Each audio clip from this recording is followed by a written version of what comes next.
Guys, my name is Swem. Welcome back to the channel. Now for this video we're going to be covering a Barrows guide.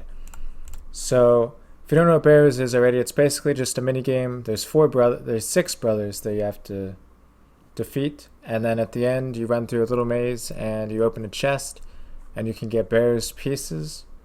So the six brothers are Verak, Darok, Arams, Torags, Carols, and Guthans.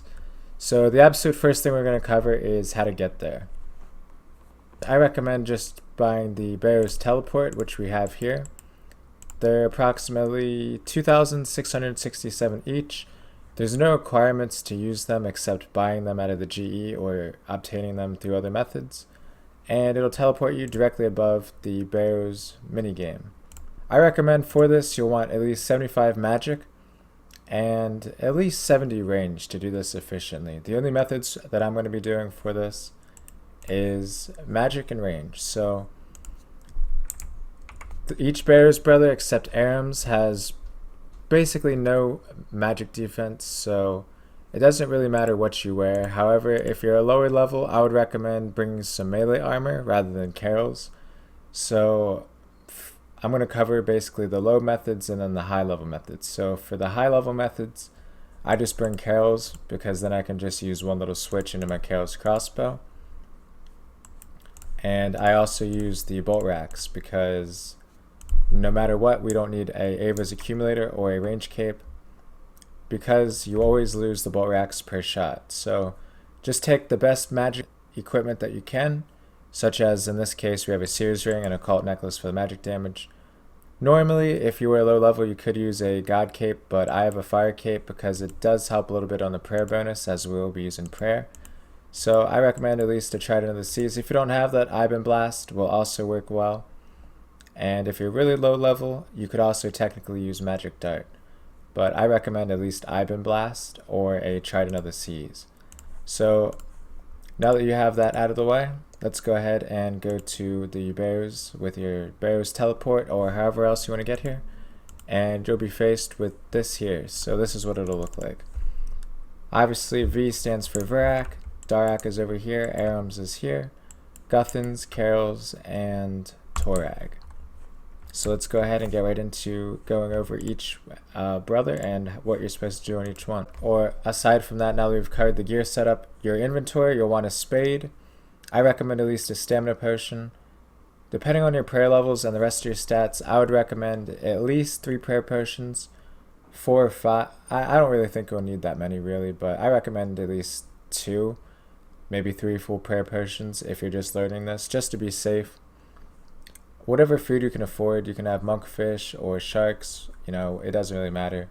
For me, I only use like 2 monkfish and depending on the final brother, which we'll cover later, sometimes I don't even use a single dose of prayer potion with my stats. But if you're a lower level, that's where you want to take. After watching this video back, and as I'm editing the video now, I actually ended up forgetting my teleport method out, which is not ideal. So you'll want to bring a Ring of Dueling. So that you can always go to Clan Wars. Now, after your Barrows trips, this will save you from using a lot of prayer potions or re-eating. So after you're done with your Barrows trip, which we'll cover after this, and we'll get into in the rest of the video, but this is just a little quick guide for this. Run into the portal, and it'll restore your prayer after you leave or teleport out. You'll have full health, prayer, and stamina, aka run energy. And it'll save you a lot of money in the long run, especially if you're a lower level or you're drinking prayer potions to get yourself back up there and then using food. It's not necessary. Just make sure that you have a Ring of Dueling teleport out after your chest, and then go to Clan Wars and then into the portal like I just showed you. Just dig as you get there and, dig on top of the mound or the hill, and then it'll take you down into these tunnels. So the first one I like to do is Verak's. Now if you're a lower level, this is where the melee armor would help because he can still hit you even if you have prayer, so you got to keep that in mind.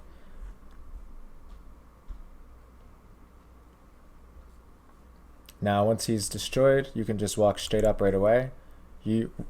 As long as he hits 0 HP, you can click the staircase right away.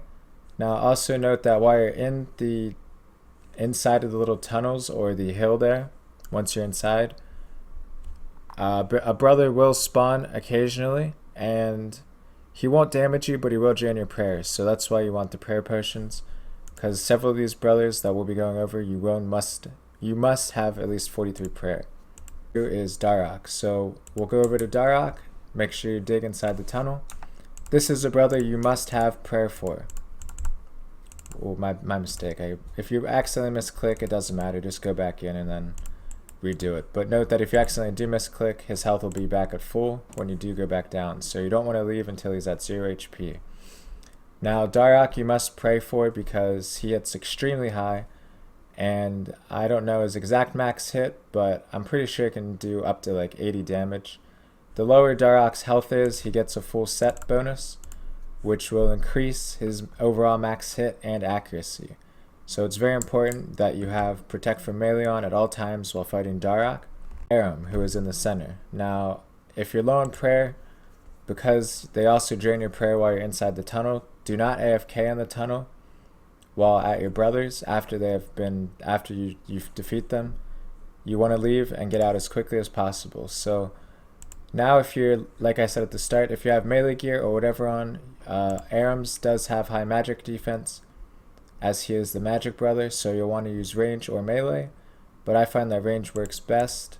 So if you're not 70 range or whatever your range level is, just go ahead and use your highest range armor or your best range weapon, such as a crossbow or bolts or whatever. Now I find for me, at 99 range, I don't really need to use prayer for ARMs, but if you're low level or if you're just starting off and aren't too familiar, I highly recommend you just use prayer for this brother, as he can hit up to 25 damage, I believe. I've seen him hit 25 on me.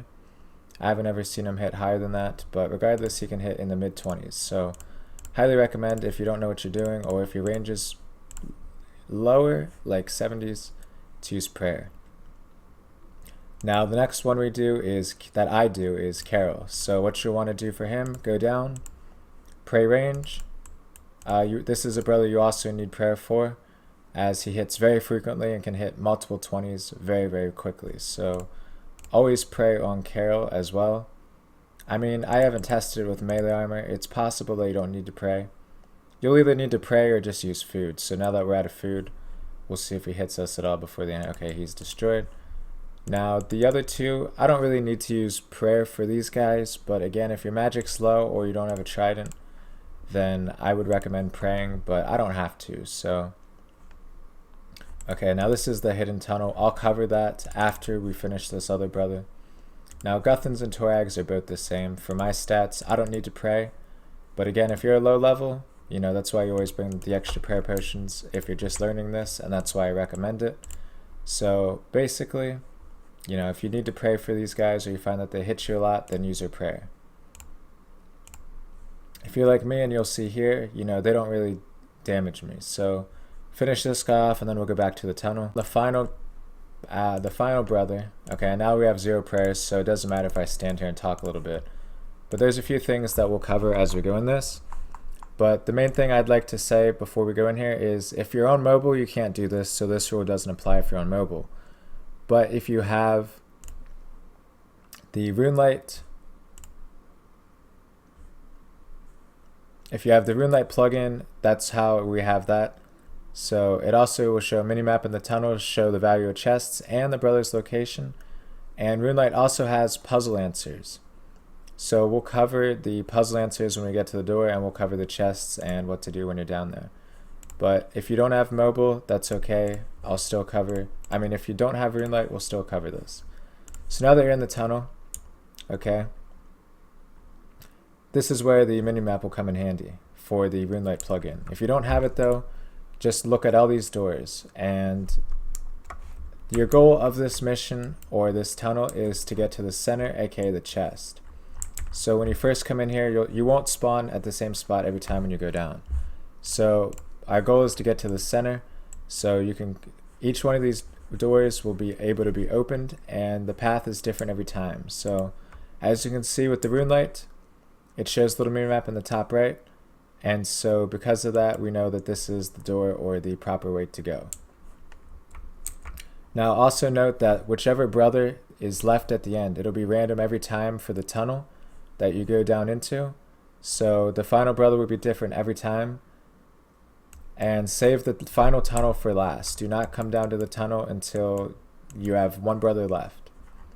As the brothers can have a chance to spawn inside this place, and they will attack you as you have them left. So it'll be a lot harder, and it's just so much simpler to finish off 5 and then whichever one you have at the end. So whether you have Darok at the end or no prayer, make sure you have your prayer up.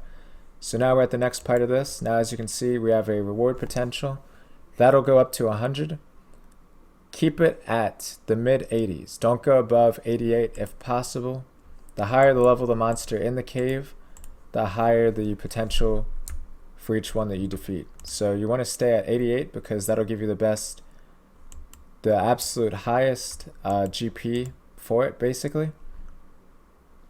Because if you go above 88, then you'll get bolt racks, or you have a higher chance of bolt racks. And if you stay under 88 or around the mid 80s, well, you want to be at least in the mid 80s. I want to make that very clear. So if you go over 88 though, then you get bolt racks. If you stay below 88 or below 90, I guess more specifically, then you get runes. And you know, you'll get, depending on the chest, but on average you'll get blood runes, chaos runes, and a lot of death runes. So it's actually more money if you do it that way rather than going to 90 or above, or even to 100. And it doesn't increase the chance of any Barrows pieces by going over that 88 mark. So make sure that you try and stay around that mark. So now you just follow the tunnel around. It'll be different every time. If you have rune light, you can zoom out and do that.